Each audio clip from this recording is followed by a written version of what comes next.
this video, I'm pitting the 4 major supercar manufacturing countries of the last decade in a 5-lap race around the Hockenheimring GP circuit to see what's what. We have Germany, Italy, USA and England. This should be a pretty close race, so take a quick guess about who wins. My name is Neil, welcome back to Hot Laps.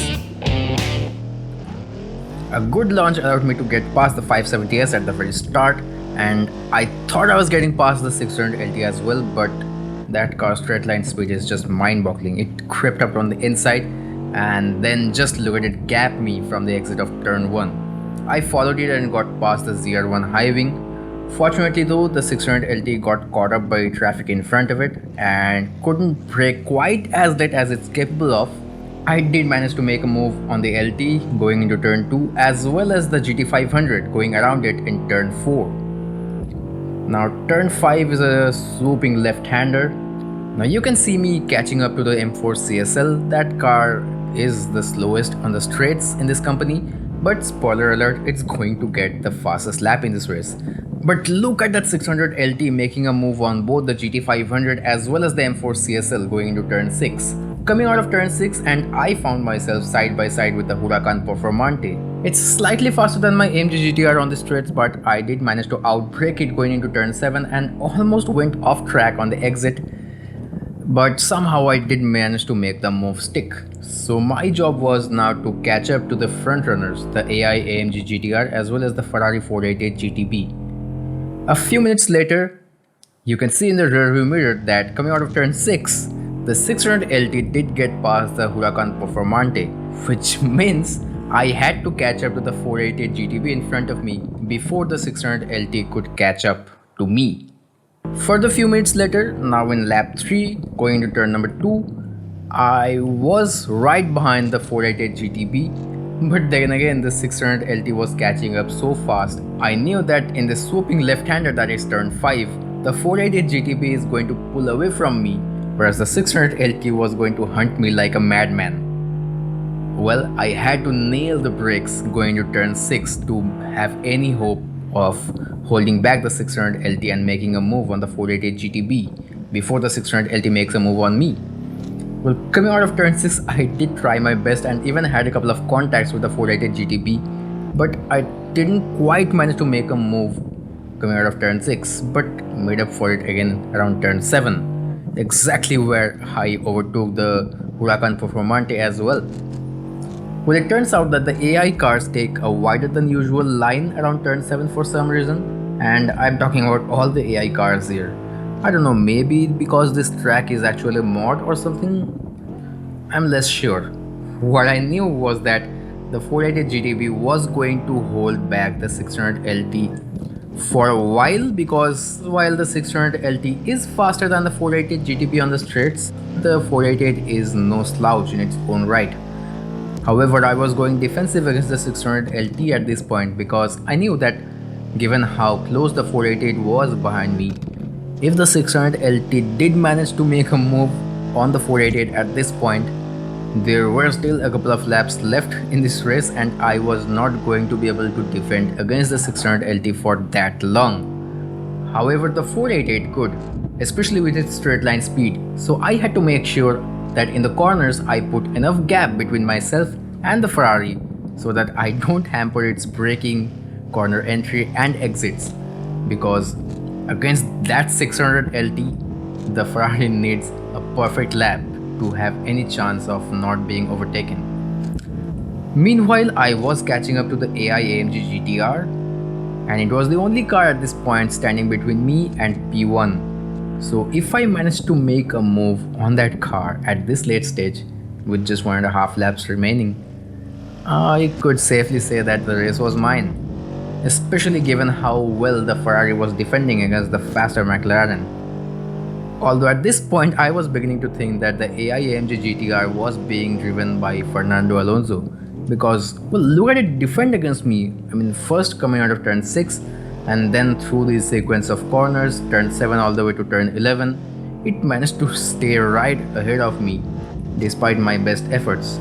Again, going to turn 12, it did manage to outbrake me, and while I was catching up on it on the straight going to turn 13, again it was running side by side. I had to put my elbows out at this point because, well, the pair of the 488 and the 600 LT were catching up behind me.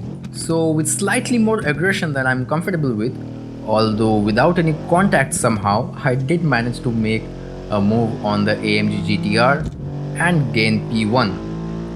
So going to the final lap now, it was me followed by the AMG GTR, then came the Ferrari 488 and then the McLaren 600 LT, all running within a couple of seconds of each other. Well, my job now was to somehow not screw up the final lap. How hard could that be? Well, pretty hard if that 600 LT gets past the 488 even at this stage.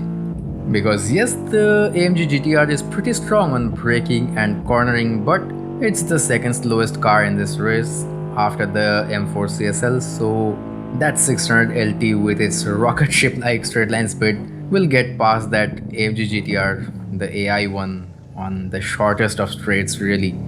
And coming out of turn 6 now, you can see in the rearview mirror that my biggest fear just got materialized as the 600 LT made a move on the inside into turn 6 and gained P3, overtaking the 488 GTB.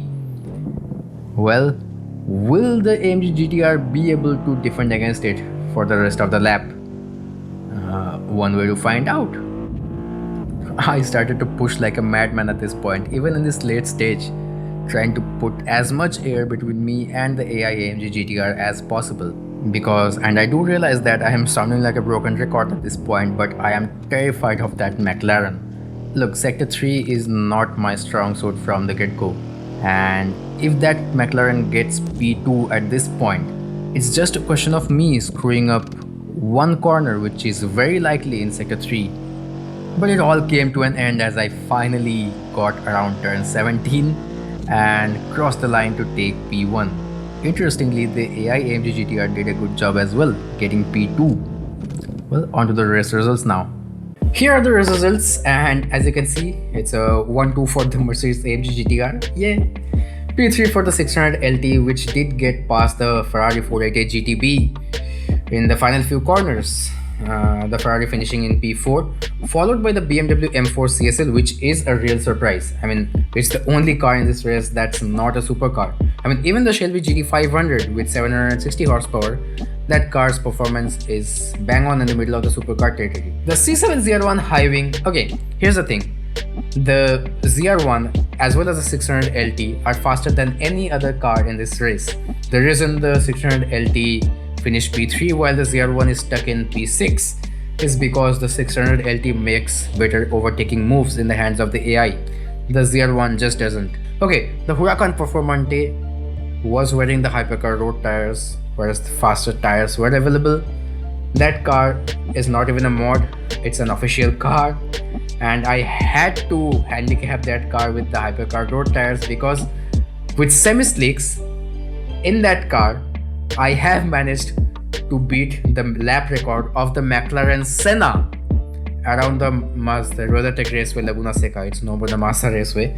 Anyway, at 151.7, 151.8, it still was quite competitive. It was much faster than the McLaren 570S as well as the Shelby GT500. Although the GT500 wasn't so slow to finish 24 seconds behind the second last car. It ran out of fuel in the middle of a 5-lap race.